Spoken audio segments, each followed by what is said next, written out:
ಹಿಂದೂ ಹುಡುಗಿರ್ನ ಪ್ರೀತಿ ಬಲೆಗೆ ಹಾಕಿಸ್ಕೊಂಡು ಕನ್ವರ್ಟ್ ಮಾಡಿದ್ರ ರಾಶಿ ರಾಶಿ ರೊಕ್ಕ ಕೊಡ್ತಾರ. ನಿಮ್ಮ ಖರ್ಚು ಎಲ್ಲ ಅವ್ರದ, ಬರೀ ನಿಮ್ಮ ಕೆಲಸ ಹಿಂದೂ ಹುಡುಗಿಯರಿಗೆ ಮೋಸ ಮಾಡೋದು. ಹಿಂದೂ ಪರ ಸಂಘಟನೆಗಳು ಇಲ್ಲಿ ತನಕ ಮಾಡಿರುವ ಆರೋಪ ಎಲ್ಲ ಖರೇನ ಐತಿ. ಕಾಂಗ್ರೆಸ್ ಕೌನ್ಸಿಲರ ಇದಕ್ಕ 3 ಲಕ್ಷ ರೂಪಾಯಿ ಕೊಡ್ತು ಹಿಂದೂ ಹುಡುಗಿಯರಿಗೆ ಟ್ರ್ಯಾಪ್ ಮಾಡ್ರಿ ಅಂತ ಅಂದ್ರ ಸಮಾಜ ಎಲ್ಲಿಗೆ ಬಂದೈತಿ? ಚಕ್ರವರ್ತಿ ಸೂಲಿಬೆಲೆ ಏನೋ ಹೇಳಿದ್ರು ಅಂತ ಬಾಯಿ ತುಂಬಾ ಮಾತಾಡೋ ಮಂದಿ ಇವತ್ತು ಬಾಯಿ ಬಂದ್ ಮಾಡ್ಕೊಂಡು ಕೂತಾರ. ಈ ಲವ್ ಜಿಹಾದ್ ಅನ್ನೋ ಜಾಲ ಊಹೆಗೂ ಮೀರಿ ಹರಡ್ಕೊಂಡೈತಿ. ನಮಸ್ಕಾರ ರೀ. ಲವ್ ಜಿಹಾದ್ ಇದ್ರ ಬಗ್ಗೆ ದೇಶದಾಗ ಬಹಳಷ್ಟು ಪ್ರಮಾಣದಾಗ ಚರ್ಚೆ ನಡೆದೈತಿ. ಇಂಥದ್ದೊಂದು ಪಿತೂರಿ ದೇಶದಾಗ ನಡೆದಾವ ಅಂತ ಹೇಳಿ ಹಿಂದೂ ಪರ ಸಂಘಟನೆಗಳು ಹಿಂದಿನಿಂದನೂ ಆರೋಪ ಮಾಡ್ಕೊಂಡ ಬಂದಾವ. ಅದೆಷ್ಟೋ ಕೇಸ್ಗಳನ್ನ ಸಾಕ್ಷಿ ಕೊಟ್ಟು ನೋಡ್ರಿ ಇಂಥ ಕೇಸ್ಗಳು ಇನ್ನ ಭಾಳ ಆಗಕತ್ತಾವ ಅಂತ ಯಾವಾಗ್ಲೂ ಹೇಳ್ಕೊತಾ ಬಂದಾರ.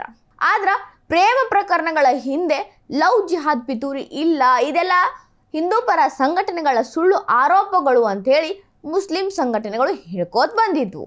ಅವೆಲ್ಲ ಲವ್ ಜಿಹಾದ್ ಅಲ್ಲ, ಪ್ರೇಮ ಪ್ರಕರಣಗಳು ಅಂತ ಹೇಳೋ ಪ್ರಯತ್ನ ಮಾಡಿದ್ವು. ಆದ್ರೆ ನಿಜವಾಗ್ಲೂ ನಾವೆಲ್ಲ ನೋಡೋದಾದ್ರ ಈ ಒಂದು ಲವ್ ಜಿಹಾದ್ ಅನ್ನೋ ಜಾಲ ಬಹಳ ದೊಡ್ಡ ಮಟ್ಟದಾಗ ಪಸರಿಸೈತಿ. ಅದಕ್ಕೆ ಲೇಟೆಸ್ಟ್ ಆಗಿ ಒಂದು ಉದಾಹರಣೆ ಸಿಕ್ಕೈತಿ. ಅದು ಎಷ್ಟು ದೊಡ್ಡ ಜಾಲ ಆಗಿ ಬೆಳೆದೈತಿ ಅನ್ನೋದಕ್ಕ ಇಂದೋರೊಳಗ ಒಂದು ಘಟನೆ ನಡೆದೈತಿ. ಅದು ಲವ್ ಜಿಹಾದ್ ಘಟನೆ. ಅಂಥವು ಇನ್ನ ಭಾಳ ಕೇಸ್ಗಳದಾವ ಅಂತ ಪೊಲೀಸರ ಬಾಯಿಂದ ಬಂದಿರುವಂಥ ಮಾತೈತಿ. ವಿಪರ್ಯಾಸ ನೋಡ್ರಿ, ಈ ಲವ್ ಜಿಹಾದ್ ಮಾಡಿಸಿದವ್ರು ಯಾರೋ ಮತಾಂಧ ಸಾಮಾನ್ಯ ಮನುಷ್ಯರಲ್ಲ, ಒಂದು ಹುದ್ದೆ ಒಳಗಿರುವಂಥವ್ರು. ಕಾಂಗ್ರೆಸ್ ಕೌನ್ಸಿಲರ್ ಈ ಒಂದು ಲವ್ ಜಿಹಾದ್ ಟ್ರ್ಯಾಪ್ ಮಾಡಕ ರೊಕ್ಕ ಕೊಟ್ಟು ಹುಡುಗರನ್ನ ಬಿಡ್ತಿದ್ರಂತ. ಒಂದು ವೇಳೆ ಅವರು ಲವ್ ಜಿಹಾದ್ ಬಲೆಗೆ ಬಿದ್ದಿಲ್ಲ, ಕನ್ವರ್ಟ್ ಆಗಲಿಲ್ಲ ಇಸ್ಲಾಂ ಧರ್ಮಕ್ಕೆ ಅಂತಂದ್ರೆ ಅವ್ರನ್ನ ರೇಪ್ ಮಾಡಿ ಸಾಯಿಸ್ರಿ ಅಂತಾನು ಹೇಳಿದ್ರಂತ. ಎಂಥ ದುಸ್ಥಿತಿ ಒಳಗ ನಮ್ಮ ಸಮಾಜ ತಲುಪೈತಿ ನೋಡ್ರಿ. ನೆನೆಸ್ಕೊಂಡ್ರಣ ಭಯ ಆಗ್ತೈತಿ. ಏನಪ್ಪ ಅಂತಂದ್ರ ಇಂದೋರ್ ಒಳಗ ಪೊಲೀಸರು ಇಬ್ಬರನ್ನ ಬಂಧಿಸ್ಯಾರ. ಇಬ್ರು ಹುಡುಗಿರು ಕೊಟ್ಟಿರೋ ಕಂಪ್ಲೇಂಟ್ನ ಆಧಾರವಾಗಿ ಇಟ್ಕೊಂಡು ಅವ್ರ ಕಂಪ್ಲೇಂಟ್ ಏನಪ್ಪ ಅಂತಂದ್ರ ಸಾಹಿಲ್ ಅನ್ನುವಂಥ ಒಬ್ಬ ವ್ಯಕ್ತಿ ನನ್ನ ಪ್ರೀತಿಸ್ತೀನಿ ಅಂತ ಹೇಳಿ ನನ್ನ ಮೇಲೆ ಅತ್ಯಾಚಾರ ಮಾಡ್ಯಾನು ಅಂತ ಒಂದು ಕಡೆ ಕಂಪ್ಲೇಂಟ್ ರಿಜಿಸ್ಟರ್ ಆಗೈತಿ.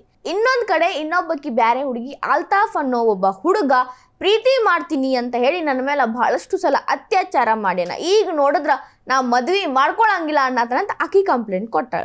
ಎರಡೂ ಕಡೆ ಅವ್ರನ್ನ ಬಂಧಿಸಿ ಅವ್ರನ್ನ ವಿಚಾರಣೆ ಮಾಡಿದಾಗ ಇಬ್ಬರು ಬಾಯಲೆ ಬಂದಿದ್ದು ಒಂದು ಉತ್ತರ.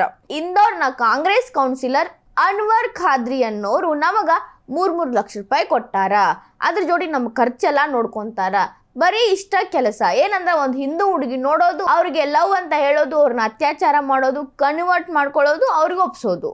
ಇಲ್ಲ ಅವ್ರು ಒಪ್ಪಿಲ್ಲ ಅಂದ್ರ ರೇಪ್ ಮಾಡಿ ಸಾಯಿಸ್ಬಿಡೋದು. ಇಷ್ಟ ನಮಗೆ ಹೇಳಿರುವಂಥ ಮಾತು. ಈಗ ಆಲ್ರೆಡಿ ನಮಗೆ 3 ಲಕ್ಷ ರೂಪಾಯಿ ಕೊಟ್ಟಾರಂತ ಬ್ಯಾರೆ ಬ್ಯಾರೆ ಕಡೆ ಇರೋ ಇಬ್ರು ಆರೋಪಿಗಳು ಅದನ್ನ ಹೇಳ್ಯಾರ. ಅದಷ್ಟಲ್ರಿ, ನಮ್ಮಂತ ಬಹಳ ಮಂದಿಗೆ 3 ಲಕ್ಷ ರೂಪಾಯಿ ಕೊಟ್ಟು ಬಿಟ್ಟಾರ ಅನ್ನೋ ಒಂದು ಸ್ಫೋಟಕ ಮಾಹಿತಿಯನ್ನು ಹೇಳಿಬಿಟ್ಟಾರ. ಎಂತ ಪರಿಸ್ಥಿತಿ ಐತಿ ಅಂದ್ರ ಹಿಂದೂ ಹೆಣ್ಣು ಮಕ್ಕಳು ಮನೆ ಬಿಟ್ಟು ಹೊರಗೆ ಕಾಲು ಇಡಬಾರ್ದೇನ್ರಿ? ಲವ್ ಜಿಹಾದ್ ಬಲೆ ಬೀಸ್ಕೊಂಡು ಎಲ್ಲೆಲ್ಲಿ ಮಂದಿ ಕಾಯಕತ್ತಾರ ಅನ್ನೋದು ಯಾರಿಗೆ ಗೊತ್ತಿರ್ತೈತಿ? ಇದರ ಬಗ್ಗೆ ಯಾರೂ ಮಾತಾಡಂಗಿಲ್ಲ. ಯಾವ ಕಾಂಗ್ರೆಸ್ ನಾಯಕರು ಮಾತಾಡಂಗಿಲ್ಲ, ಸೋ ಕಾಲ್ಡ್ ಪ್ರಗತಿಪರರು ಮಾತಾಡಂಗಿಲ್ಲ, ಬುದ್ಧಿಜೀವಿಗಳು ಅನ್ಸ್ಕೊಂಡವ್ರು ಮಾತಾಡಂಗಿಲ್ಲ. ಮೊನ್ನೆ ಚಕ್ರವರ್ತಿ ಸೂಲಿಬೆಲೆ ಅವರು ಒಂದು ಮಾತು ಹೇಳಿದ್ರು. ಮುಸ್ಲಿಂ ಯುವಕರು ಹಿಂದೂ ಹುಡುಗಿರ್ನ ಮದ್ವೆ ಆಗ್ತಾರ, ಲವ್ ಮಾಡ್ತಾರ ಅಂತಂದ್ರ ಹಿಂದೂ ಹುಡುಗರು ಮುಸ್ಲಿಂ ಹುಡುಗಿರ್ನ ಲವ್ ಮಾಡ್ರಿ, ಮದ್ವೆ ಮಾಡ್ಕೋರಿ ಅಂತ ಸ್ಟೇಜ್ ಮೇಲೆ ನಿಂತು ಡೈರೆಕ್ಟ್ ಆಗಿ ಹೇಳಿದ್ರು. It's not indirect speech, direct ಆಗಿ ಹೇಳಿದ್ರು. ಎಲ್ಲಿಯವರೆಗೂ ಲವ್ ಜಿಹಾದ್ನ ಬಗ್ಗೆ ಮಾತಾಡ್ತಾ ಇರೋಣ, ಸ್ವಲ್ಪ ಬದಲಾವಣೆ ತರೋಣ. ನಮ್ಮ ಮಕ್ಕಳಿಗೂ ಹೇಳೋಣ, ಗಂಡ್ ಮಕ್ಕಳಿಗೂ ಹೇಳೋಣ. ಎಷ್ಟು ದಿನ ಅಂತ ನಮ್ದೇ ಹೆಣ್ಮಕ್ಳನ್ನ ನೋಡ್ತಿರ್ತೀಪ, ಹುಡುಗಿ ಸಿಗ್ಲಿಲ್ಲ ಅಂತ ಎಷ್ಟು ದಿನ ಅಂತ ಹೇಳ್ತಿರ್ತೀಯ. ಸ್ವಲ್ಪ ಬೇರೆಯವ್ರನ್ನು ನೋಡಲ್ಲ. ನಮ್ಮ ಸಮಾಜದಲ್ಲಿ ನಾವು ನಮ್ಮ ಸಮಾಜದ ಗಂಡು ಮಕ್ಕಳಿಗೆ ಹೆಣ್ಣು ಸಿಗ್ಲಿಲ್ಲ ಅಂತ ಆಲೋಚನೆ ಮಾಡ್ತಾ ಇರುವಾಗ ಪಕ್ಕದ ಸಮಾಜದಲ್ಲೂ ಸಮಸ್ಯೆಗಳಿದೆಯಲ್ಲ, ಧೈರ್ಯ ತುಂಬ್ರಲ್ಲ. ಅವಾಗ ಎಲ್ಲಿಲ್ದ ಕೂಗುಗಳು ಕೇಳ್ಬರಾಕತ್ತು. ಕಾಂಗ್ರೆಸ್ ಪಕ್ಷದವ್ರಂತರು ಗಂಟ್ಲ ನೋವು ಅಷ್ಟು ಮಾತಾಡಿದ್ರು. ಈ ಸೂಲಿಬೆಲೆಗೆ ಏನಾಗೈತಿ, ಕೋಮು ದ್ವೇಷ ಹರಡಾಕತ್ತಾನ, ಹಂಗ ಮಾಡಾಕತ್ತಾನ ಅಂತ ಸೋ ಕಾಲ್ಡ್ ಪ್ರಗತಿಪರರ ಬಾಯ್ ಅಂತರೂ ಮುಚ್ಚುವಲ್ತಾಗಿತ್ತು. ಅಷ್ಟು ಬಾಯಿ ಬಿಟ್ಟು ಕೂಗಾಡಕತ್ತಿದ್ರು.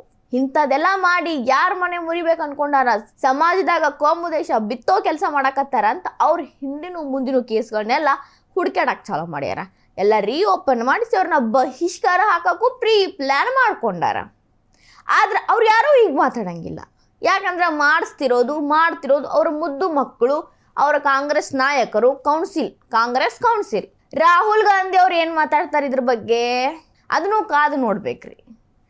ಹಿಂದೂಗಳ ವಿಷಯ ಅಂದ ತಕ್ಷಣ ಪಟ ಬಾಯಿ ಬಿಟ್ಟು ಮಾತಾಡೋ ಮಂದಿ ಯಾರೂ ಮಾತಾಡಂಗಿಲ್ಲ. ಅದು ಯಾಕೋ ಏನೋ ಗೊತ್ತಿಲ್ಲ, ಮೊದ್ಲಿಂದಾನು ಇದೊಂದು ರೂಢಿ ಮಾಡ್ಕೊಂಡ್ಬಿಟ್ಟಾರ. ಹಿಂದೂಗಳ ವಿಷಯ ಅಂದ್ರೆ ನಂದ್ ಅಂತ ಬರ್ತಾರ, ಮಿಕ್ಕವ್ರದಂದ್ರೆ ಇವ್ರ ಬಾಯಿ ಬಂದಾಗಿ ಬಿಡ್ತೈತಿ. ಇದನ್ನೆಲ್ಲ ನೋಡಿದ್ರ ಕಾಂಗ್ರೆಸ್ದು ಎಂತ ಡಬಲ್ ಸ್ಟ್ಯಾಂಡರ್ಡ್ ಮನಸ್ಥಿತಿ ಅನ್ನೋದು ಗೊತ್ತಾಗ್ತೈತಿ ನೋಡ್ರಿ. ಈ ವಿಡಿಯೋ ನಿಮಗೆ ಇಷ್ಟ ಆಗಿದ್ರೆ ಲೈಕ್ ಮಾಡ್ರಿ, ಶೇರ್ ಮಾಡ್ರಿ, ಕಮೆಂಟ್ ಮಾಡ್ರಿ. ಇನ್ನ ಇಂಥವು ಹೆಚ್ಚಿನ ವಿಡಿಯೋ ನೋಡಕ್ಕೆ ಹೊಸ ದಿಗಂತ ಡಿಜಿಟಲ್ ಚಾನಲ್ಗೆ ಸಬ್ಸ್ಕ್ರೈಬ್ ಆಗ್ರಿ.